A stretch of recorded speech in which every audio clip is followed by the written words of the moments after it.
পাঠটো আমি আৰম্ভ কৰিম এই পাঠটো আৰম্ভ কৰাৰ আগতে ইন্টাৰগেটিভছ সেন্টেন্সৰ লগত পৰিচয় হোৱাৰ আগতে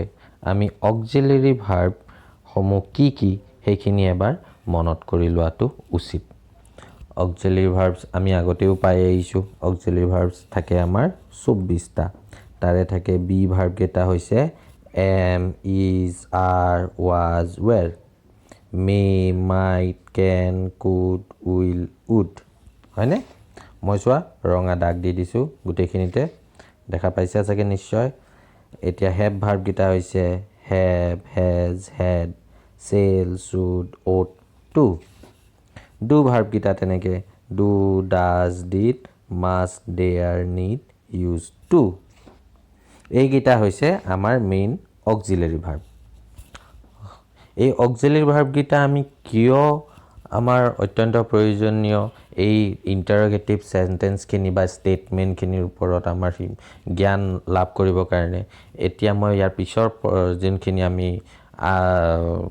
ক্লাস আমি লম আমি যেনখিনি আমি পৰৱৰ্তী পৰ্যায়ত যিখিনি কৰিম যিখিনি বুজাম তেতিয়া তোমালোকে আয়ত্ত কৰিব পাৰিবা কিয় অক্সিলাৰি ভাৰ্বটো আমাৰ কাৰণে অতিকে প্ৰয়োজনীয়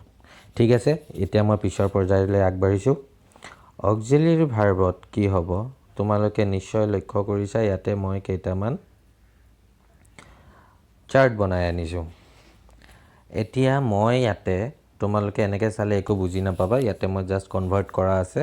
তোমালোকক মই নিয়মখিনি প্ৰতিটো টেবুলৰ নিয়মখিনি মই কৈ যাম তোমালোকে সেইখিনি মন দি শুনিবা তাৰ পিছত এক্সাম্পলখিনি তোমালোকে কেনেকৈ কনভাৰ্ট হ'ল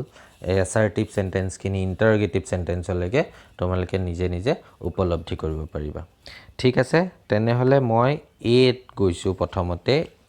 এইখিনিত চাবা আমি যে তোমালোকক মই অলপ আগতে ক'লো যে অক্সিলাৰি ভাৰ্ব খিনি আমাৰ অতিকে প্ৰয়োজনীয় এতিয়া চাবা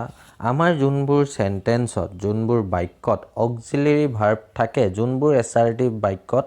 অক্সিলাৰি ভাৰ্ব থাকে সেই অক্সিলাৰি ভাৰ্বটো আমি সাবজেক্টৰ আগত যদি লৈ আহো তেনেহলে হি অটোমেটিক্যালি ইন্টাৰগেটিভ সেন্টেন্সলে কনভাৰ্ট হৈ যায় কেনেকে চাবা এতিয়া এ টুত চাবা ইয়াতে হি ইজ হ্যাপি ইয়াতে চোৱা এই বাক্যটো হি ইজ হ্যাপি হয়নে ইয়াতে হি ইজ এই ইজ টু হৈছে অক্সিলাৰি ভাৰ্ব হয়নে এতিয়া চোৱা ইন্টাৰগেটিভ সেন্টেন্স চোৱা এই ইজ টু ইয়াতে স্টাৰ্ট হৈছে এই এইচ টু সদায় আমি নতুন সেন্টেন্স এটা কি ক্যাপিটেল লেটাৰ দি আৰম্ভ কৰো এইটো এইচ টু লিখোতে ভুল হৈছে তোমালোকে এইখিনি মাৰ্ক কৰি লবা চাবা মই তোমাকক দেখাই দিও আকৌ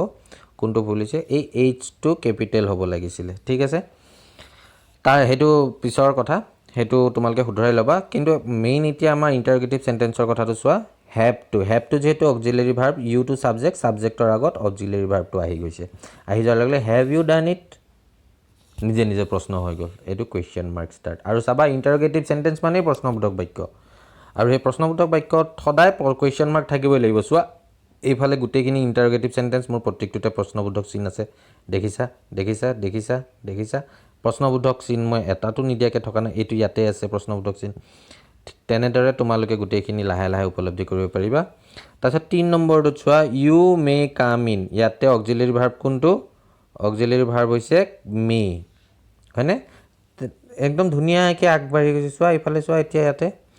মে ইউ কাম ইন নহয় মে টু ইউৰ আগত আহি গৈছে নিজে অক্সিলাৰি ভাৰ্বটো যদি আমি সাবজেক্টৰ আগত আনি দিও এটো অটোমেটিক্যালি ইন্টাৰগেটিভ সেন্টেন্সল কনভাৰ্ট হৈ যায় বুজি পালো আমি ঠিক আছে যদি সেন্টেন্সত অক্সিলাৰি ভাৰ্ব থাকে তেতিয়াহে আমি এই নিয়মটো প্ৰয়োগ কৰিব পাৰো কিন্তু সব সেন্টেন্সত জানো অক্সিলাৰি ভাৰ্ব থাকিব কিছুমান সেন্টেন্সৰ অক্সিলাৰি ভাৰ্ব নাথাকে যেনে তলৰ এটো সেন্টেন্সটো চোৱা আই প্লে ফুটবল ইয়াতে চোৱা আই প্লে ফুটবল ইয়াতে জানো অক্সিলাৰি ভাৰ্ব আছে প্লে টুটো অক্সিলাৰি ভাৰ্ব নহয় হয়নে এটো অ্যাকশন ভাৰ্ব সো অক্সিলাৰি ভাৰ্ব যত নাই তাতে আমি কি কৰিব লাগিব তাতে তোমালোকে নিশ্চয় জানা যত অক্সিলাৰি ভাৰ্ব নাই তাতে আমি ডু ডাজ বা ডিড ডু ডাজ বা ডিড এইকেইটাই ব্যৱহাৰ কৰিব লাগিব ডু ডাজ বা ডিড আৰু কেনেকৈ ব্যৱহাৰ কৰিম ডু ডাজ বা ডিড বাক্যটোত থকা টেন্সৰ ওপৰত ভিত্তি কৰি টেন্স ইয়াৰ টেন্স অনুযায়ী বাক্যটোৰ টেন্স অনুযায়ী তাৰমানে কি বাক্যটোৰ টেন্স অনুযায়ী এই বাক্যটো আই প্লে ফুটবল প্লেটো কোন টেন্সত আছে প্ৰেজেণ্ট টেন্সত যদি থাকে ডু হ'ব এইটো ডু হয়নে ইয়াতে যেহেতু অক্সিলাৰী ভাৰ্ব নাই আমি অক্সিলাৰী ভাৰ্বৰ জাগাত আমি ডু এই ভাৰ্বৰ জাগাত একশ্যন ভাৰ্বৰ জাগাত আমি ডুটো ইউজ কৰিম ডু আই প্লে ফুটবল মোক কাট খাই গ'ল এইটো মই যদি ধুনীয়াকৈ দিওঁ চাবা do I play football Plato কিন্তু আগবাঢ়ি অহা নাই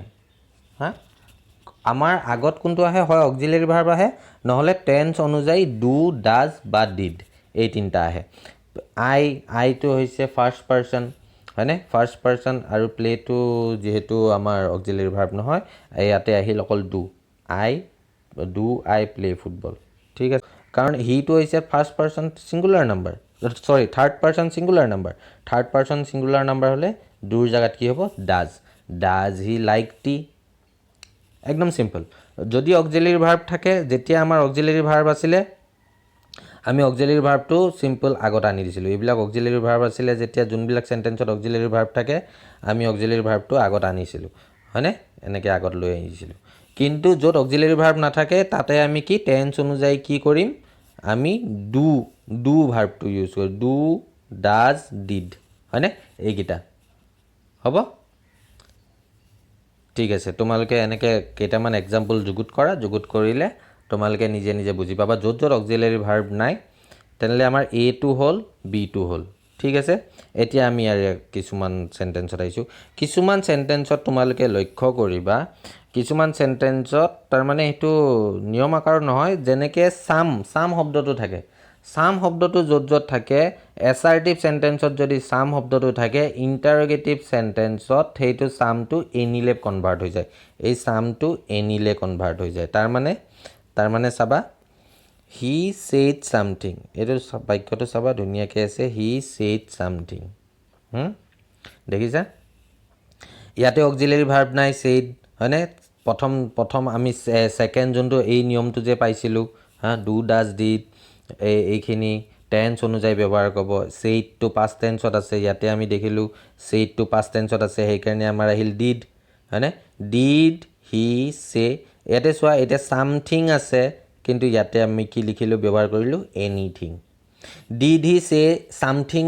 ক'লে নহ'ব ডিড হি ছে আমাৰ এই ছামথিংটো চোৱা কি ধুনীয়াকৈ কনভাৰ্ট হৈ গ'ল এনিথিং দেখিছানে মুঠতে চাম শব্দটোৰ পৰিৱৰ্তে আমি এনি শব্দটো ব্যৱহাৰ কৰিব লাগিব এছাৰ্টিভৰ পৰা ইণ্টাৰগেটিভ নিবলৈ হ'লে আৰু এই নিয়মটো ছেম প্ৰযোজ্য হয় নিগেটিভ চেণ্টেন্সলৈও এছাৰ্টিভৰ পৰা যদি তুমি নিগেটিভ চেণ্টেন্সলৈও নিয়া তেনেহ'লেও চামৰ পৰিৱৰ্তে এনি ব্যৱহাৰ কৰিব লাগিব এইটো ইণ্টাৰগেটিভ চেণ্টেন্সৰ লগতো জড়িত আৰু নিগেটিভ চেণ্টেন্সৰ লগতো জড়িত ঠিক আছে ঠিক তেনেদৰে আমি এতিয়া বাকীকেইটা এক্সাম্পল চালেও যদি আমি লক্ষ্য কৰোঁ তেনেহ'লে আমি বুজিবলৈ অলপমান সুবিধা হ'ব ৰীতা চ ছামৱান ইন দ্য ৰুম দেখিছা ৰীতা চ ছামৱান ইন দ্য ৰুম ইয়াতে চোৱা ধুনীয়াকৈ ইয়াতে চটো যিহেতু অক্সিলাৰী ভাৰ্ব নহয় হয়নে একশ্যন ভাৰ্ব এই চটোৰ জেগাত কি আহিলে আৰু চটো যিহেতু পাষ্ট টেন্সত আছে ডিড ৰীতা চি হৈ গ'ল এতিয়া আমি সেইটো টেন্সৰ ব্যৱহাৰটোতো আমি জানোৱে ডিড ৰীতা চি এতিয়া